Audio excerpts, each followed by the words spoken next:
దేవుడు మనతో మాట్లాడుతున్నటువంటి అంశం పేరు క్రైస్తవుని బాధ్యతలు. అంశం పేరు ఏంటమ్మా? క్రైస్తవుని బాధ్యతలు. మనలో ప్రతి ఒక్కరికి కూడా తల్లిదండ్రులకు పిల్లల పట్ల బాధ్యత ఉంటుంది కదా. అలాగే భర్త పట్ల భార్యకి బాధ్యతలు ఉంటాయి.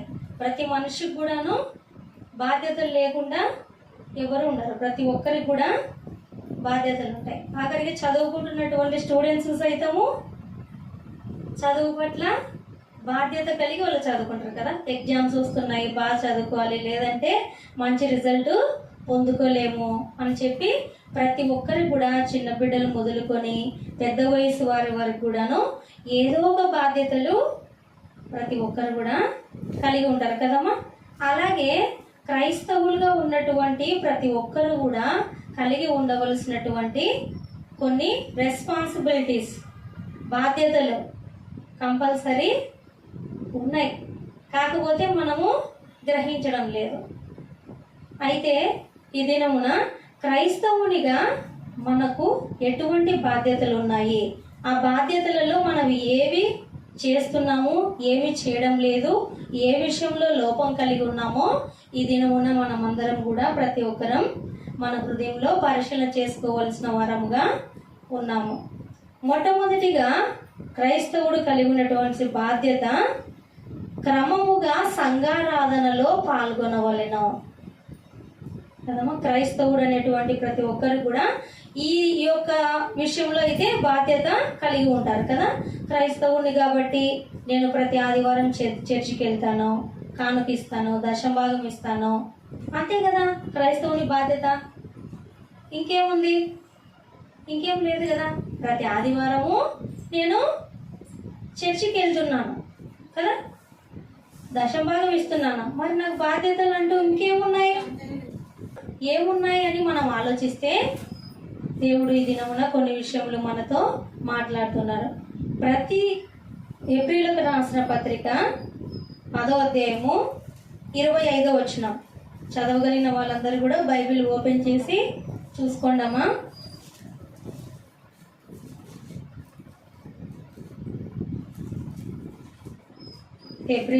అపోస్తలుడైన పౌలు ఏప్రిల్కి రాసిన పత్రిక 10వ అధ్యాయము 25వ వచనం ఏముందమ్మా ఇక్కడ? కొందరు మానుకొనుచున్నట్టుగా సమాజముగా కూడుట మానక ఒకరినొకడు హెచ్చరించుచు ఆ దినము సమీపించుట మీరు చూచిన కొలది మరీ ఎక్కువగా అలాగు చేయొచ్చు. కొందరు మానుకొనుచున్నట్టుగా, అవును కదమ్మా. కొందరు చర్చికి లాస్ట్ వీక్ వెళ్ళాం కదా, ఈ వీక్ కొద్దిగా ఇంటి దగ్గర ఉండి రెస్ట్ తీసుకుందాం, నెక్స్ట్ వీక్ వెళ్దాం, స్కిప్ చేస్తుంటారు కదా. కొంతమంది స్కిప్ చేస్తుంటారు కదా చర్చికి వెళ్ళడం.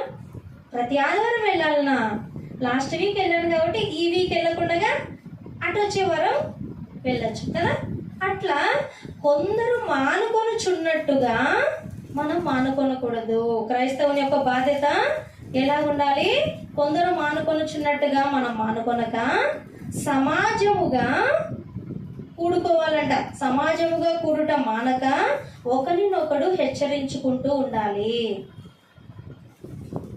క్రైస్తవులుగా మనం కలిగి ఉండవలసినటువంటి మొట్టమొదటి బాధ్యత ఏంటిదమ్మా? క్రమముగా సంఘారాధనలో పాల్గొనాలి. రెండవ బాధ్యత ప్రభు బల్లలో పాల్గొన్నప్పుడెల్లా క్రీస్తు మరణాన్ని జ్ఞాపకం చేసుకొనవలెను. 1 కొరింథీ అపోస్తలుడైన పౌలు కొరింథీయులకు రాసిన పత్రిక 11వ అధ్యాయము 26వ వచనం 26వ వచనం మీరు ఈ రొట్టెను తిని ఈ పాత్రలోనిది త్రాగునప్పుడెల్లా ప్రభు వచ్చు వరకు ఆయన మరణమును ప్రచురించుదురు. ప్రభు బలలో పాల్గొనేటప్పుడు చాలా మటుకు ప్రభు శరీరము, ప్రభు రక్తము అని రొట్టెని, ద్రాక్ష రసాన్ని తీసుకుంటుంటారు కదా.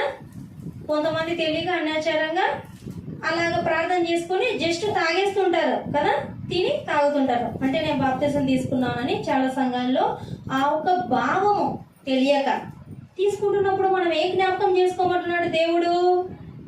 ప్రభువు నా కొరకు మరణించాడు, నా పాపముల నిమిత్తమై మరణించాడు. ఆయన యొక్క శరీరానికి సాదృశ్యంగా రొట్టెను, ఆయన రక్తానికి సాదృశ్యంగా ఈ యొక్క ద్రాక్షరసాన్ని నేను తీసుకుంటున్నాను అని ఆయన మరణాన్ని మనం జ్ఞాపకం చేసుకోవాలి. సంవత్సరానికి ఒకసారి గుడ్ ఫ్రైడే రోజు ఒక్కటి కాదు, ఆయన మరణాన్ని జ్ఞాపకం చేసుకోవాల్సింది కదా. ప్రతి ఆదివారం కూడాను మనము బల్లారాధనలో పాల్గొంటున్నప్పుడు ఆయన మరణాన్ని జ్ఞాపకం చేసుకోవాలి. నా కొరకే కదా, నా నిమిత్తమే కదా ప్రభువు మరణించాడు. ఆయన శరీరానికి సాదృశ్యంగా, ఆయన రక్తానికి సాదృశ్యంగా రొట్టెను ద్రాక్షరసాన్ని తీసుకోవాలని, ఇది మన బాధ్యత అని దేవుడు చెప్తున్నాడు కదమ్మా. మనం సంఘారాధనలో పాల్గొనాలి. ప్రభువు బలలో పాల్గొన్నప్పుడెల్లా క్రీస్తు మరణాన్ని జ్ఞాపకం చేసుకొనవలెను. మూడవ బాధ్యత, మొదటి తెస్సలోనీయులకు రాసిన పత్రిక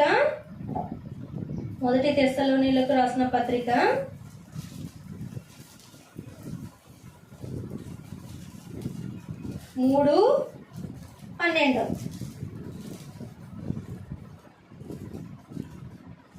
ఏమనుందమ్మా? మరియు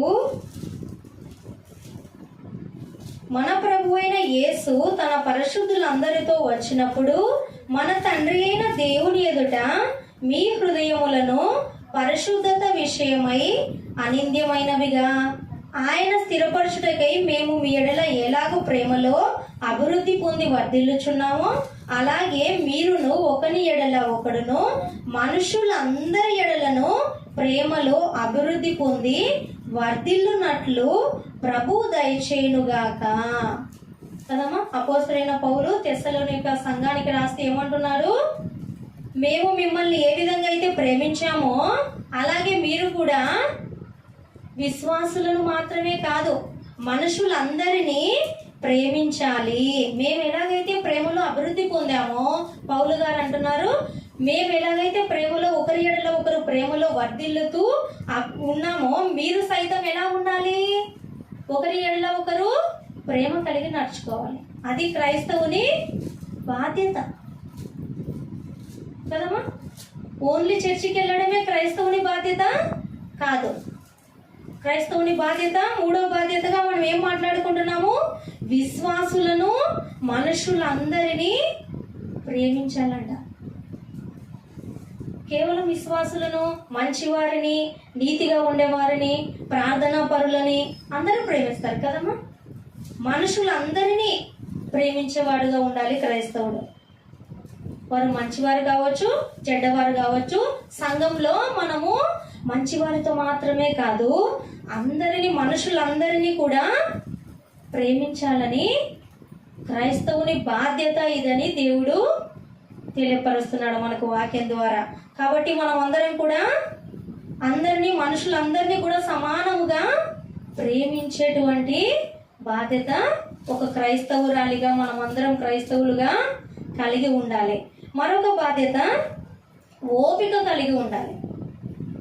తీయండి మా రెఫరెన్స్ యాకోబు 5వ అధ్యాయము 8వ వచనం. 5వ అధ్యాయము 8వ వచనం.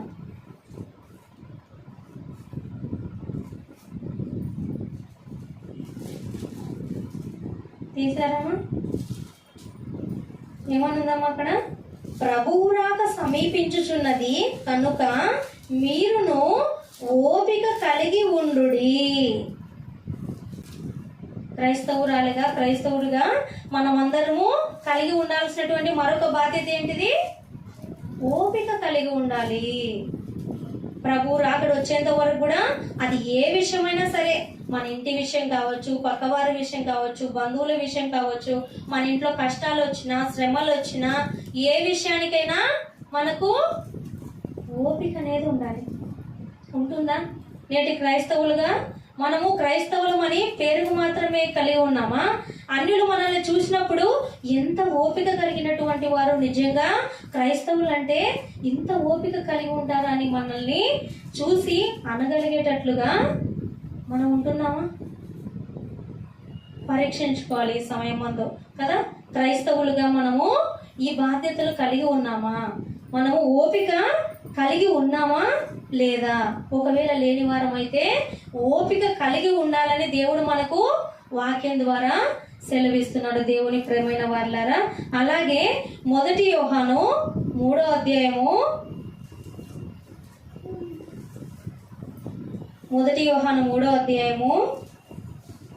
2-3 వచనం.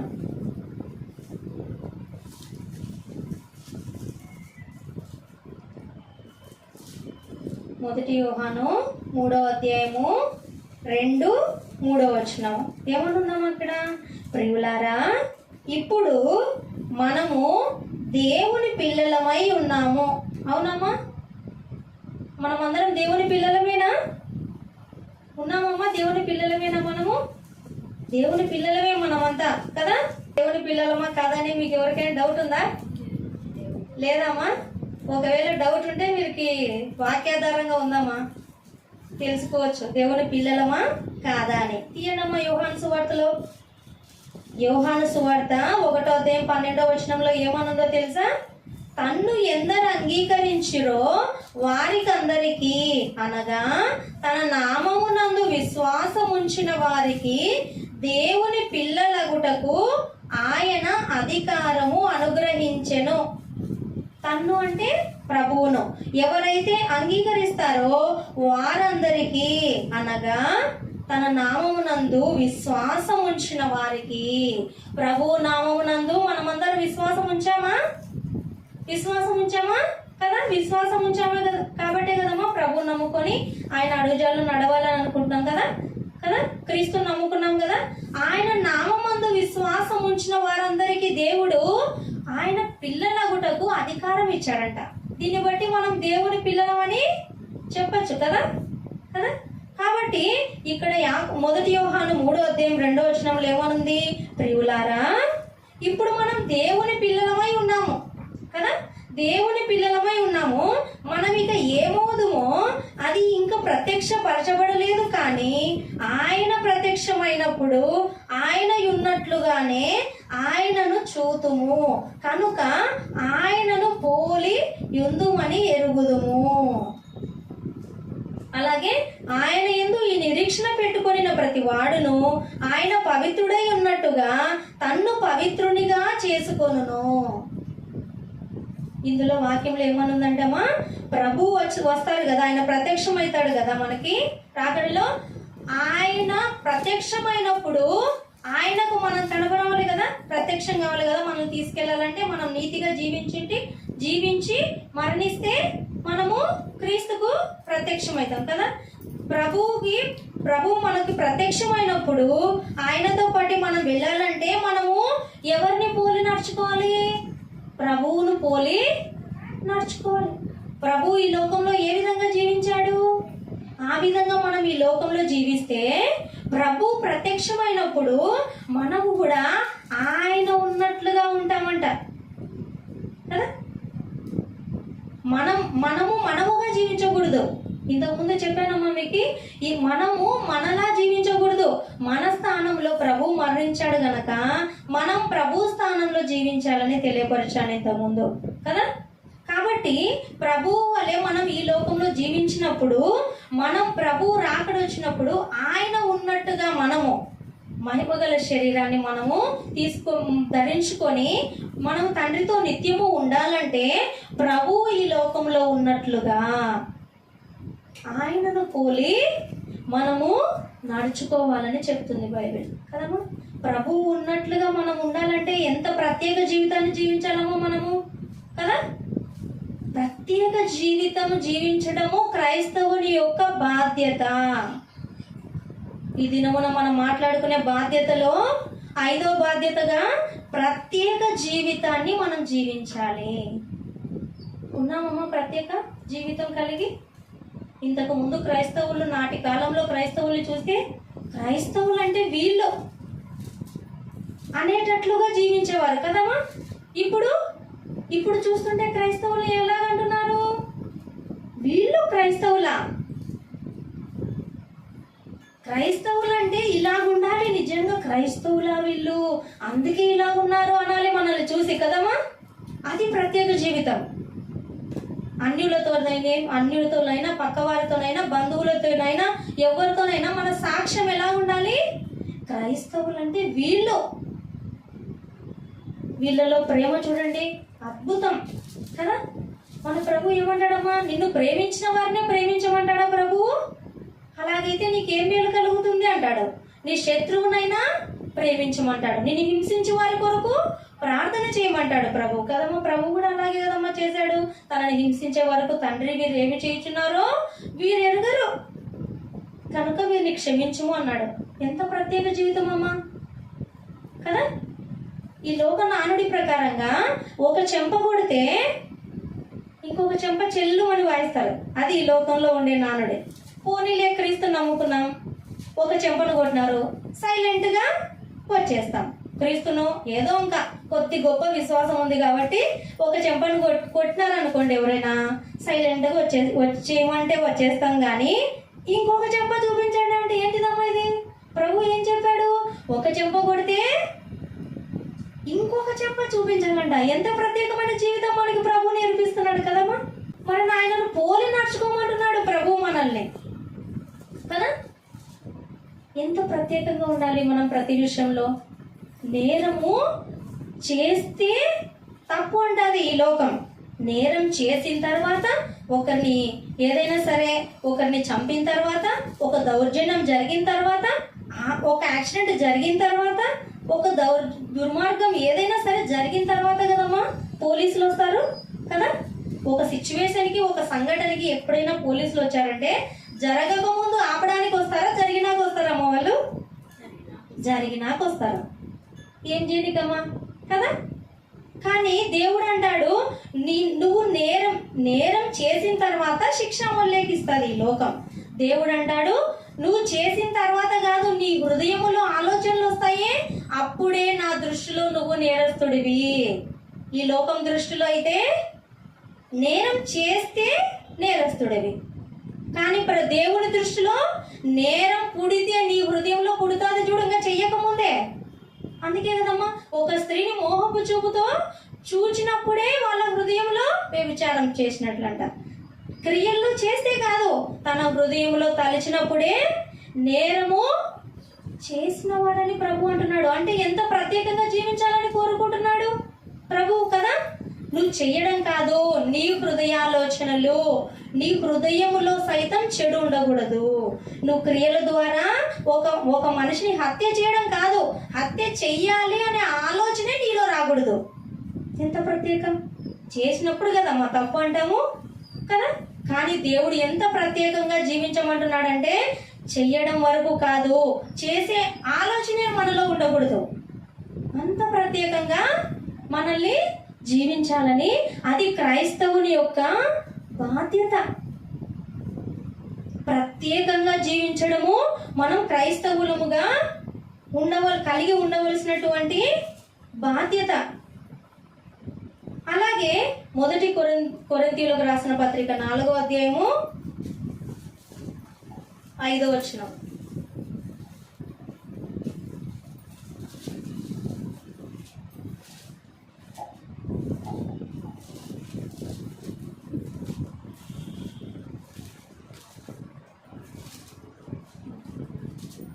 తీసారమ్మా? 1 కొరింథీ 4వ అధ్యాయము 5వ వచనం ఏమనుందమ్మా? కాబట్టి సమయము రాకమునుకు అనగా ప్రభు వచ్చు వరకు దేనిని గూర్చియు తీర్పు తీర్చకుడి. ఏమనుందమ్మా? క్రైస్తవులుగా మనం కలిగి ఉండవలసినటువంటి మరొక బాధ్యత ఏంటంటే ఎవరిని గూర్చి మనము తీర్పు తీర్చకూడదంట. తీర్పు తీర్చకుడి. ఆ తర్వాత ఏమనుంది? ఆయన అంధకారమందలి రహస్యములను వెలుగులోనికి తెచ్చి హృదయములలోని ఆలోచనలను బయలుపరచునప్పుడు ప్రతి ప్రతి వానికిని తగిన మెప్పు దేవుని వలన కలుగును. కొంతమంది ఎవరికి తెలియదులేని రహస్య పాపాలు చేస్తుంటారు కదమ్మా. ఏవైనా సరే, అవి ఏవైనా సరే, దొంగ వాళ్ళు అయితే కొన్ని ప్లాన్లు వేసుకుంటారు కదా, దొంగతనం చేయడానికి స్కిట్లు వేసుకుంటారు. ఎట్లా వెళ్దాం, ఏ రూట్లో వెళ్తే మనం పట్టుకోవడం, ఏ విధంగా వెళ్దాము, ఏ టైంలో వెళ్దాము, ఏ విధంగా మనం డ్రెస్ సెట్టింగ్ చేసుకుని వెళ్దాము ఎవరికి అనుకోకుండా కదా. ఇలాగా వాళ్ళు అంధకారమందలి రహస్యములను వెలుగులోనికి తెచ్చి హృదయములోని ఆలోచనలను బయలుపరుచినప్పుడు ప్రతి వానికిని తగిన మెప్పు దేవుని వలన కలుగును. కీడు చేసినారనుకోండి, మా దుర్మార్గపు ఆలోచనలు చేశారనుకోండి, అందుకు తగిన శిక్ష దేవుని నుంచే వాళ్ళు పొందుకుంటారు. ఈ లోకంలో ఎవరైనా వాళ్ళు ఇలా చేశారు, నువ్వు ఇలాగ ఉండకూడదు, నువ్వు ఇలాగుండు, నువ్వు ఇలా తప్పు చేస్తున్నావు అని ఒకరి గురించి మనము తీర్పు తీర్చే వారంగా ఉండకూడదు. క్రైస్తవులుగా మేము మంచి వారం అంటే ఒకప్పుడు మన స్థితి కూడా దుర్భరమైన స్థితే కదా. మనము ఎవరైనా సరే ఒకరిని తీర్పు తీర్చాలంటే వాళ్ళు ఎంతో పర్ఫెక్ట్ అయి ఉండాలి. ఆ పర్ఫెక్ట్ నీతి గుణం ఎవరికి ఉంది? ఒక ప్రభువుకు మాత్రమే ఉంది కదా. ఏ మిస్టేక్ చేయని వారే ఉండాలి. అందుకే కదా ప్రభు యేసుక్రీస్తుల వారు ఉన్న దినములలో ఒక వ్యభిచారం చేస్తుండగా పట్టుబడిన స్త్రీని తీసుకొచ్చినప్పుడు అందరూ రాళ్ళు రువ్వి ఆమెను చంపాలనుకున్నారు కదా. అప్పుడు ప్రభు ఏమంటాడు? మీలో తప్పు చేయని వారు ఎవరైనా ఉంటే వాళ్ళు ఆమె మీద రాయి వేయవచ్చు. అందరూ సైలెంట్గా వెళ్ళిపోయారు కదా. ఎందుకని? అందరు ఏదో ఒక విషయంలో మిస్టేక్ చేసిన వారు. కాబట్టి క్రైస్తవులుగా మనం కలిగి ఉండాల్సినటువంటి బాధ్యత ఏంటంటే మనము ఎవరిని తీర్పు తీర్చే వారంగా ఉండకూడదు. తీర్పు వారి సన్మార్గపు క్రియలైనా దుర్మార్గపు క్రియలైనా దేవుడు ఆ దినమున లెక్క చూసుకుంటాడు వారిని కదా. ఒకవేళ మనం మంచి కార్యాలు చేసామనుకోండి, అప్పుడు ఎవరికి తెలియకపోవచ్చు మనం దేవునికి మంచి కార్యాలు చేసినవే.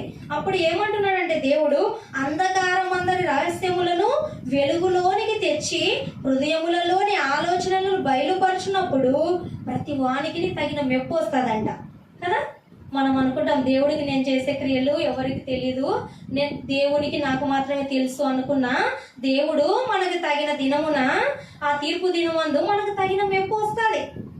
దేవుని లెక్కలో ఉండాలమ్మా. మనం దేవునికి కార్యాలు చేసినా, మనం మంచి కార్యాలు చేసినా దేవుని లెక్కలో ఉంటాయి అన్నమాట. ఎవరికి తెలియనక్కర్లేదు. ఎవరికి తెలిసినా వాళ్ళు మనకేం మెప్పు ఏం చేయలేరు. కానీ దేవునికి తెలియాలి మనం చేసే మంచి కార్యాలు కదా. దేవుడు చూస్తుంటాడు. కాబట్టి నేను దేవుడి దృష్టికి ఎలాగో తప్పిదం చేస్తాను నేను అని యోసేపు గారు అన్నారు కదా. ఎవరు చూడకపోవచ్చు, నీ యజమాని నీ భర్త లేకపోవచ్చు ఇక్కడ, కానీ దేవుని దృష్టికి నేను ఏ విధంగా పాపం చేయగలను? ఆయన ఎంత భయభక్తితో ఉన్నాడమ్మా యోసేపు గారు కదా. ఎవరు లేరు, ఎవరు చూడరు, కానీ దేవుడు ఉన్నాడనే విషయం ఆయనకు తెలుసు. ప్రతి స్థలం అందులో దేవుడి కన్నులు ఉన్నవి అని యోసేపు గారికి తెలుసు. కాబట్టి దేవుడు ప్రతి స్థలమందు చూచే దేవుడు నువ్వు మంచి చేసినా చెడు చేసినా ప్రతి కార్యాలను తీర్పు తీర్చేది ఉంటే తీర్పు తీర్చే అధికారం ఆయనకుంది. మనకు మెప్పు ఇవ్వాల్సి వస్తే మంచి క్రియలు చేసింటే మెప్పు ఇచ్చేటువంటి యోగ్యత కూడా అధికారం కూడా ఆయనకే ఉంది కదమ్మా.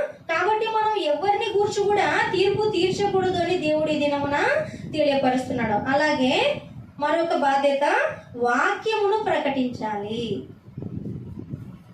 క్రైస్తవులుగా మనము కేవలము తెలుసుకొని సైలెంట్గా ఉండడమే కాదు, మనకి ఎంత చదువు వచ్చినా రాకపోయినా దేవుని ప్రేమనైతే మనం అనుభవిస్తున్నాం కదమ్మా.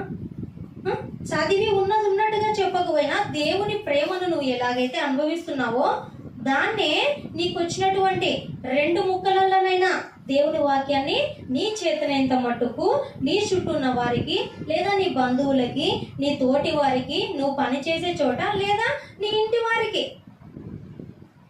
వాక్యము చదివి చెప్పే స్టాండర్డ్ లేకపోయినా నువ్వు నీకు తెలిసినటువంటి వాక్యాన్నే నీ ప్రవర్తన ద్వారా చూపించవచ్చు, నీ నోటి ద్వారా చెప్పచ్చు. ఏ విధంగానైనా దేవుని వాక్యాన్ని ప్రకటించేవారుగా ఉండాలి క్రైస్తవులుగా కదమ్మా. మరి అది రెఫరెన్స్ 2 తిమోతి 4వ అధ్యాయము 1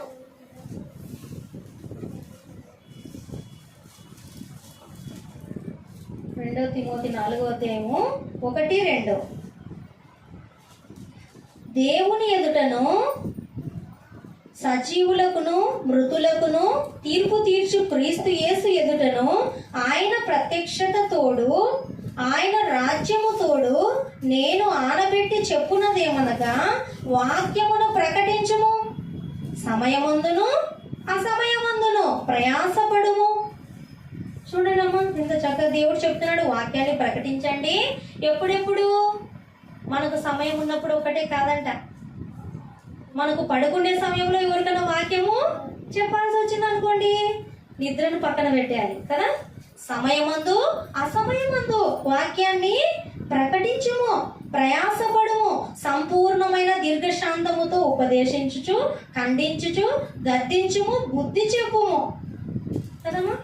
దేవుని వాక్య ప్రకారంగానే మనం చెప్పాలి. ఏం చెప్పినా నువ్వు ఇలాగున్నావు అలాగున్నావు అని కాకుండా దేవుని వాక్య ప్రకారంగా దేవుడు ఇలాగుంటే మంచి మార్గంలో నడుచుకుంటే ఇలా దేవుడు మేలు చేస్తాడని మనము వారికి ఉపదేశించాలి.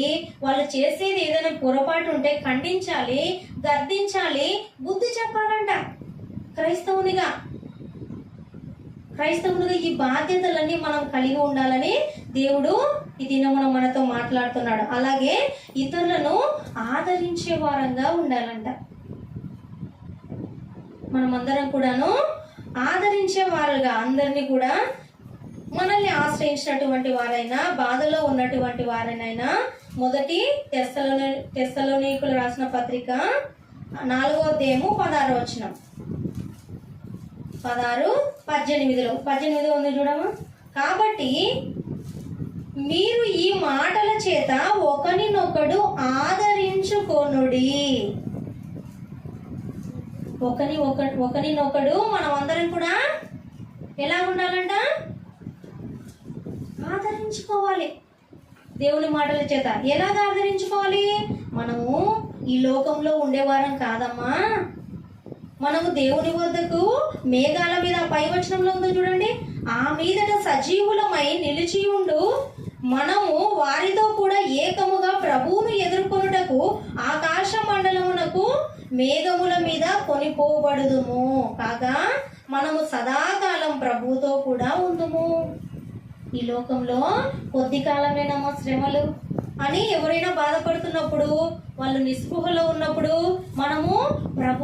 మనం ఈ లోకంలో ఉండవలసిన వారమమ్మా. కొద్ది కాలమే ఈ జీవితం అని మనం ప్రభువుతో ఎల్లప్పుడూ సదాకాలం ఉంటాం. మనము ఈ కొద్దిపాటి శ్రమలు అనుభవించడానికి మనకి ఏదో ఒక విధంగా ఈ శ్రమలకు దేవుడు మార్గము సరళం చేస్తాడని ఒకరి ఎడల ఒకరు ఆదరించుకునే వారంగా ఉండాలి. మరొక బాధ్యత ఏంటిదేమా? యూదా 1వ అధ్యాయము 21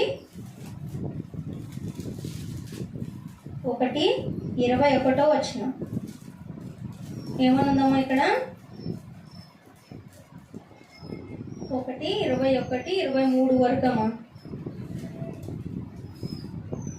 22 చూడండి, 22 నుంచి. అగ్నిలో నుండి లాగినట్టు కొందరిని రక్షించుడి. శరీర సంబంధమైన వారి అపవిత్ర ప్రవర్తనకు ఏ మాత్రం నొప్పుకొనక దానిని నసహించుకొనుచు భయముతో కొందరిని కరుణించుడి. ఆత్మలని సంపాదించే విషయంలో క్రైస్తవులుగా మనం రక్షించబడ్డాము. మనం కలిగి ఉండవలసినటువంటి బాధ్యత ఏంటిది? టీచర్ బీఈడి చదివారమ్మా, డిగ్రీ చేసి బీఈడి చదివారు. వాళ్ళు ఏమొచ్చు? వాళ్ళకి టీచింగ్ చేయడం వచ్చు. పిల్లలకి టీచింగ్ చేయడం వచ్చి కూడా వాళ్ళు టీచింగ్ సరిగా చేయలేదనుకోండి, వాళ్ళ బాధ్యత సరిగా నెరవేర్చినట్లేనా? టీచర్ పని బాగా నేర్చుకున్నారు, కానీ వాళ్ళు పిల్లలకి చదివేం నేర్పించకుండా ఊరికే కూర్చోబెట్టి ఇంటికి పంపిస్తున్నారు. వాళ్ళ బాధ్యత సరిగా నెరవేరుస్తున్నట్లేనా? కాదు కదా. కాబట్టి క్రైస్తవులుగా మారిన తర్వాత మనము దేవుని మహాకృపను బట్టి ప్రభువు నందు నిలిచి ఉన్నాము. మనము కూడా అనేక మంది దేవునికి దూరం అవుతున్నటువంటి వారిని రక్షించాల్సినటువంటి బాధ్యత మన పైన ఉన్నది. ఆత్మను రక్షించే బాధ్యత మనమందరము కూడా క్రైస్తవులుగా కలిగి ఉండాలని వాక్యం ద్వారా ఎలా ఉండాలి? అగ్నిలో నుండి లాగినట్టుగా నిత్య నరకాగ్నికి వెళ్లకుండా ప్రతి ఒక్కరిని కూడా అగ్నిలో నుండి లాగినట్టుగా లాగాలంట, దేవునికి దూరంగా ఉండేటువంటి వారిని.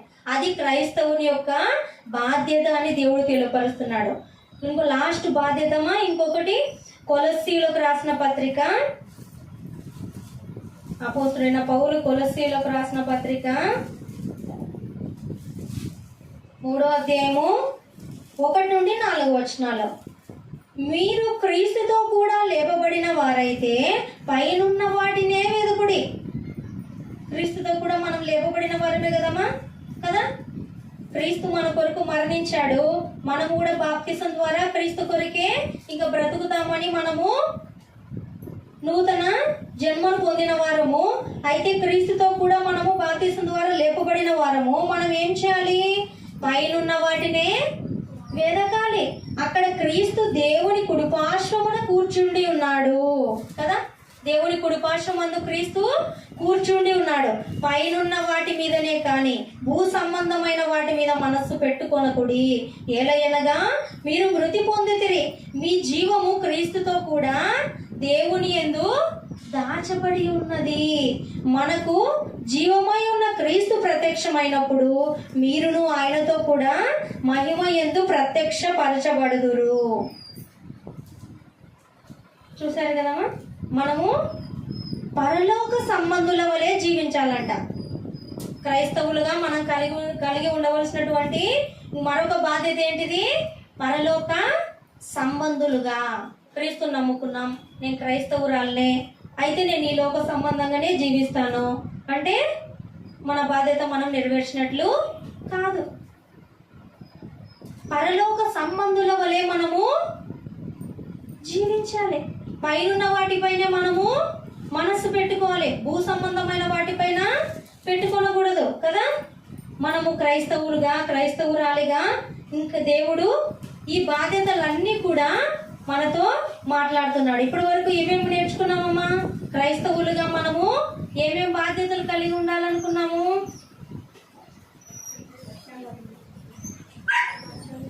మనం అందరం కూడా ఇప్పటి వరకు మాట్లాడినటువంటి దేవుడు మనందరితో కూడా ఏ బాధ్యతలు కలిగి ఉండాలని మాట్లాడదామా? క్రమముగా సంఘారాధనలో పాల్గొనాలి, అది మన బాధ్యత. మరొకటి, ప్రభువు బలలో పాల్గొన్నప్పుడు క్రీస్తు మరణాన్ని జ్ఞాపకం చేసుకునే వారంగా ఉండాలి. మరొక బాధ్యత, విశ్వాసులను మనుషులను అందరినీ, మంచివారినే కాదు మనుషులందరినీ కూడా, సంఘంలో విశ్వాసులు ఉంటారు, ప్రార్థనా పనులు ఉంటారు, వారొక్కరినే కాదు వచ్చిన ప్రతి బిడ్డను కూడా మనం సమానముగా ప్రేమించాలని దేవుడు చెప్తున్నాడు. అలాగే క్రైస్తవురాలిగా మనం అందరం కూడా కలిగి ఉండవలసినటువంటి బాధ్యత ఓపిక కలిగి ఉండాలి. ఓపిక అతి ప్రాముఖ్యమైనదమ్మా క్రైస్తవులుగా కదా. నేటి కాలంలో అదే కరువైంది కదా. ఓపిక అనేది ఏ విషయానికి ఓపిక ఉండడం లేదు. ఓపిక అనేది ఉంటే ఖచ్చితంగా మనము దేవుని నుండి ఆశీర్వాదాలు పొందుకోగలము. అది మన బాధ్యత. క్రైస్తవుడు అని చెప్పుకుంటున్నామంటే మనము ఓపిక కలిగి ఉండాలి, అది మన బాధ్యత. ప్రత్యేక జీవితాన్ని జీవించవలెను. మనం ఎలాంటి జీవితం కలిగి ఉండాలి? అందరితో పాటు సమానంగా లోకస్తులు ఎలాగైతే జీవిస్తున్నారో అలా కాదు. మన మాట, మన ప్రవర్తన, మన డ్రెస్ సెట్టింగ్, మన విధానాలన్నీ కూడా ఎలా ఉండాలి? చూసిన వెంటనే ఒక ప్రత్యేకమైన వారంగా కనపరావాలి కదమ్మా. మనుషులకి అందరికి కూడా ప్రత్యేకమైనటువంటి జీవిత విధానాన్ని మనము కలిగి ఉండాలి. అలాగే ఎవరిని గూర్చి తీర్పు తీర్చే వారంగా మనము ఉండకూడదు. వాక్యమును ప్రకటించే వారంగా ఉండాలి. అలాగే ఇతరులను ఆదరించే వారంగా ఉండాలి. ఆత్మలను సంపాదించేటట్లుగా మనము ఏదో ఒక